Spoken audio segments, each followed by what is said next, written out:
once upon a midnight dreary, while I pondered, weak and weary, over many a quaint and curious volume of forgotten lore. while I nodded, nearly napping, suddenly there came a tapping. As of someone gently rapping at my chamber door. "'Tis some visitor," I muttered, tapping at my chamber door. "Only this and nothing more." Distinctly I remember it was in the bleak December, and each separate dying ember wrote its ghost upon the floor.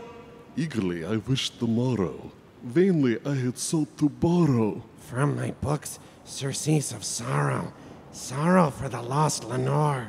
For the rare and radiant maiden whom the angels named Lenore, nameless here forevermore. And the silken, sad, uncertain rustling of each purple curtain. Thrilled me, filled me with fantastic terrors never felt before. So that now, to still the beating of my heart, I stood repeating, "'Tis some visitor entreating entrance at my chamber door."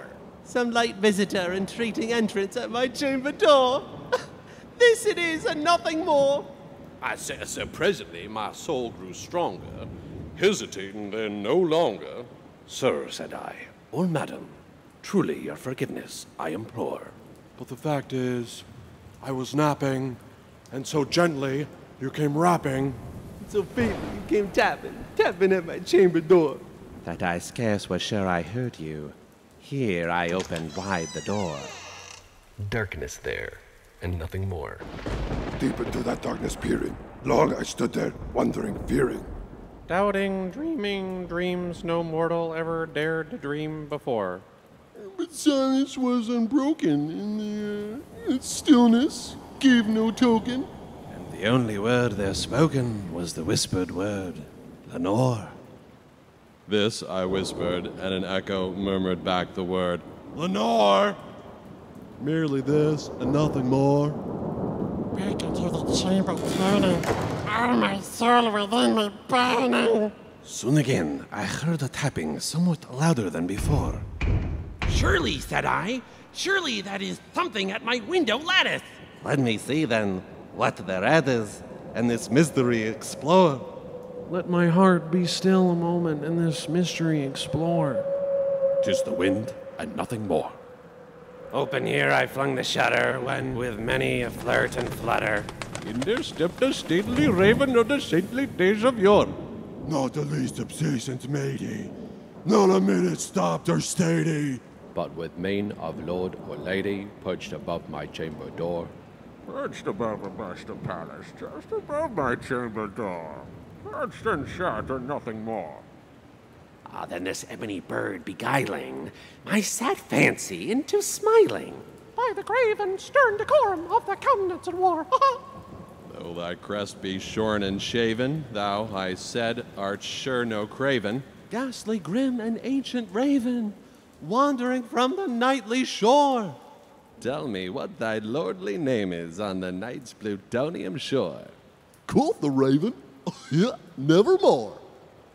Much I marveled this ungainly fowl to hear discourse so plainly. No, it's else a little meaning, little relevancy bore.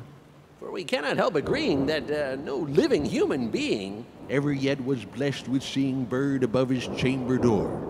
But a beast upon the sculptured bust above his chamber door. With such a name as Nevermore.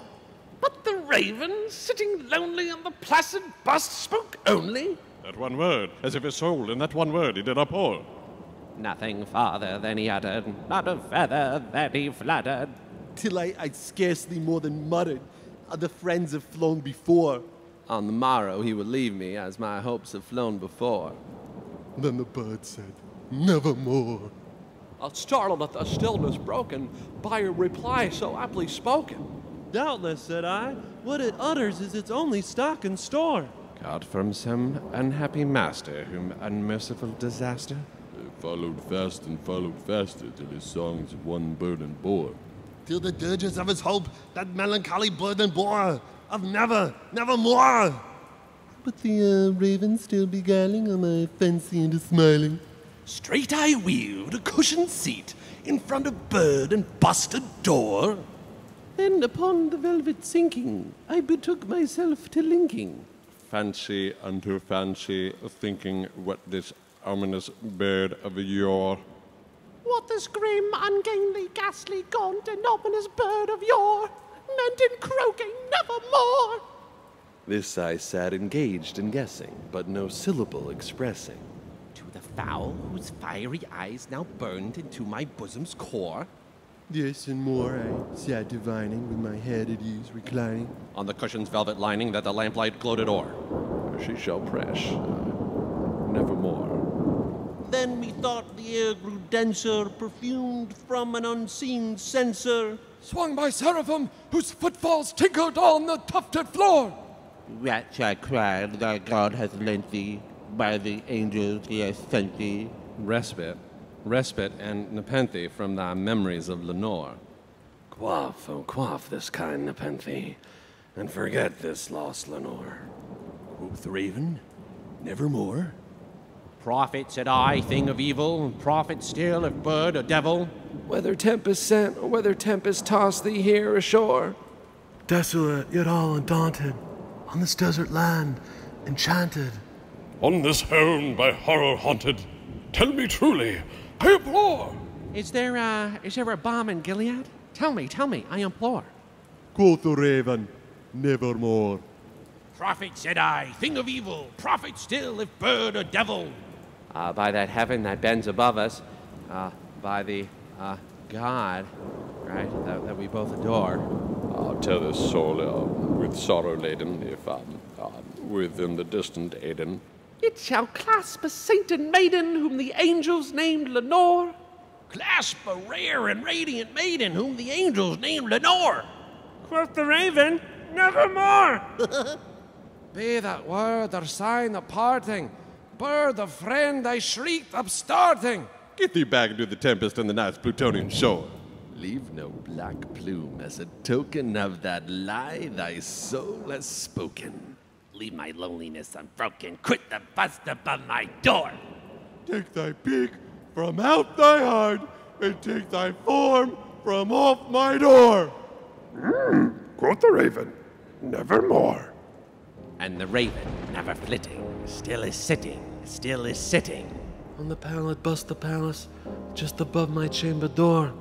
And his eyes have o' the seeming of a demon's that is dreaming. In the lamplight o'er him streaming throws his shadow on the floor. And my soul from out that shadow that lies floating on the floor shall be lifted nevermore. Thank you very much for watching. Don't forget to subscribe and have a very safe Halloween.